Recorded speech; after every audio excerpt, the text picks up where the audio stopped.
नमस्ते दोस्तों, ज्ञान सर चैनल में आप लोगों का स्वागत है। आज एक ग्राउंड में हम लोग आए हैं, इसको कहते हैं सोरपी स्टेडियम। आज हम यहाँ स्प्रिंट लगाएंगे और 4 to 5 सेट्स में लगाएंगे। ये असल में एक हाई इंटेंसिटी इंटरवल ट्रेनिंग है, यानी कि आप काफ़ी ज़्यादा इंटेंसिटी के साथ कोई वर्कआउट करते हो और एक इंटरवल देते हो शॉर्ट पीरियड के लिए और उसको बार बार रिपीट करते हो, तो उसे कहते हैं हाई इंटेंसिटी इंटरवल ट्रेनिंग। इसके बारे में हम लोग काफ़ी डिटेल में और भी बात करेंगे, बाद में बात करेंगे, लेकिन अभी हम लोग वर्कआउट करते हैं। हम लोग क्या करेंगे, स्प्रिंट करेंगे ग्राउंड के उधर से उधर तक। 100 मीटर है, ऑलमोस्ट 100 मीटर स्प्रिंट करेंगे। स्प्रिंट करने के बाद वहाँ से वॉक करके रिटर्न करेंगे और दोबारा हम लोग स्प्रिंट करेंगे और इस चीज़ को हम लोग 4 to 5 टाइम्स रिपीट करने वाले हैं। और उसके बाद हम लोग बात करेंगे कि ये कौन सी वर्कआउट है, इसका बेनिफिट क्या है, डीमेरिट्स क्या है, प्रोस कॉन्स, सारा चीज़ हम लोग डिस्कस करेंगे। लेकिन सबसे पहले हम लोग करते हैं वर्कआउट। लेकिन कोई भी हाई इंटेंसिटी वर्कआउट करने से पहले हम लोगों को थोड़ा सा वार्म अप करना पड़ता है, नहीं तो इंजरी हो जाती है। इसी वजह से सबसे पहले हम लोग वार्म अप करेंगे।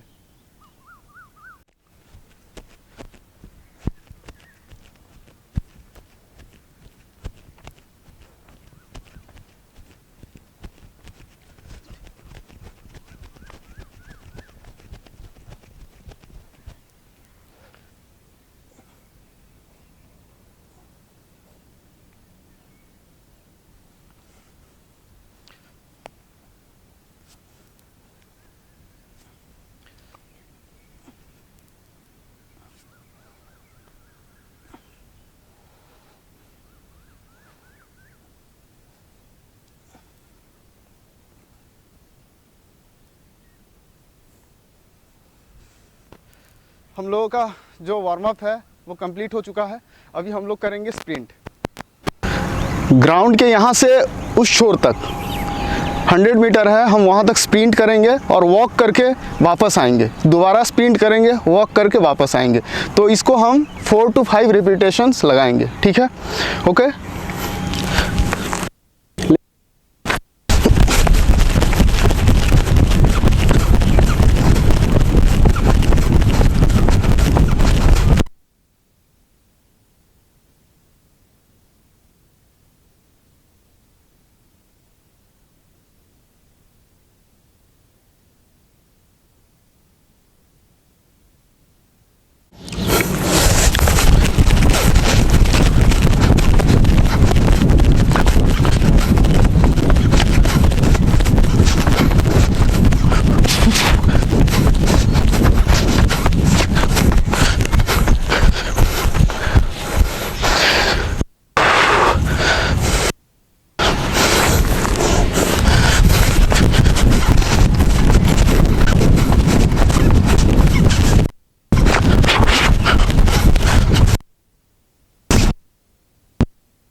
जब भी स्प्रिंट करते हैं आप तो अपना पूरा पोटेंशियल मत लगाइए।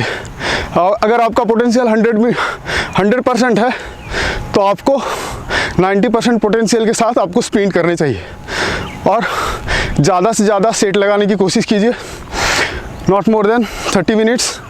हम लोग आज का जो वर्कआउट था HIIT high intensity interval training वो कंप्लीट हो चुका है और हम लोगों ने आज 5 सेट्स लगाए 100 मीटर स्प्रिंट्स के। तो आज जानेंगे सबसे पहले कि HIIT यानी कि हाई इंटेंसिटी इंटरवल ट्रेनिंग होता क्या है।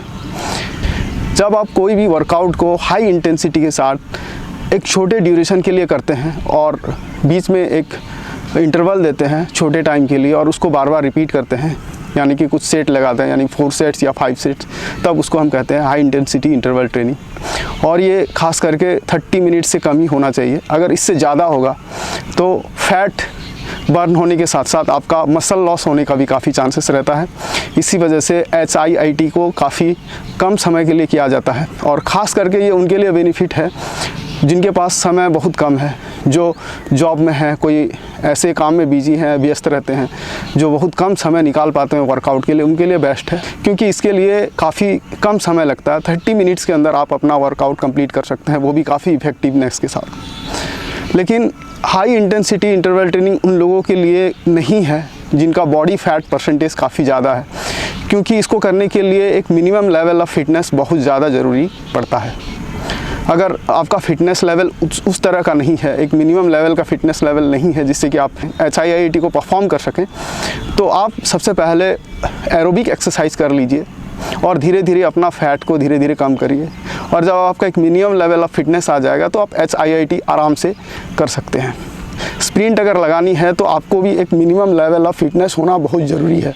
अगर आपका बॉडी फैट परसेंटेज काफ़ी ज़्यादा है तो आप स्प्रिंट नहीं लगा सकते। अगर आप लगाते हैं तो आपके जॉइंट्स में इंजरी हो सकती है। अगर आपके जॉइंट्स में पेन है या फिर आपका मसल में कोई पेन है, कोई इंजरी है आपको, तो आपको स्प्रिंट नहीं करनी चाहिए। इससे आपके जो इंजरी होने का चांसेस है और भी बढ़ जाते हैं। लेकिन जब भी आप स्प्रिंट लगाते हैं, कभी आप लगाने की कोशिश करते हैं, तो आप ज़रूर सबसे पहले एक वार्म अप कर लीजिए, थोड़ा सा एक्सरसाइज कर लीजिए, स्ट्रेचिंग कर लीजिए, और स्प्रिंट लगाने के बाद भी आप थोड़ा सा स्ट्रेचिंग कर लीजिए, वार्म अप कर लीजिए। इससे आपके इंजरी होने के चांसेस बहुत कम हो जाते हैं। लेकिन आपको HIIT भी रेगुलरली नहीं करना चाहिए, क्योंकि एक हाई इंटेंसिटी एक्सरसाइज है और इसमें रिकवरी करने काफ़ी ज़्यादा टाइम लगता है। ऑलमोस्ट 48 आवर्स लगता है HIIT के बाद रिकवरी के लिए। तो इसी वजह से HIIT को आप अपने डेली वर्कआउट में इंक्लूड मत कीजिएगा।